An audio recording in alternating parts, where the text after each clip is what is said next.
Okay, so what we have here is a 2D drawing. It lies on the XY plane, okay? And what I've done to prepare this drawing, I removed all the dimensions. You don't need, as long as you have the geometry, you don't need the dimensions. Now, one thing this drawing doesn't have is depth, okay, because it's only a 2D drawing. So you don't know what your depths are, ahead of time.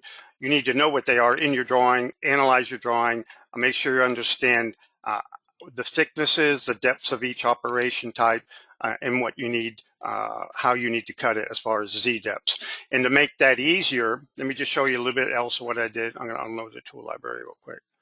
So I basically just merged some of these curves just to make it easier to select, okay? Okay.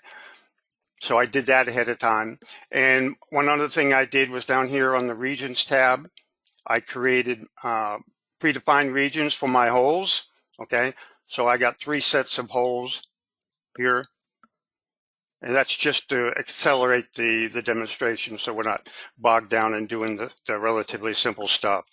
If you want to know how to do the regions, predefined regions, we have videos and blog posts on how to do that, okay?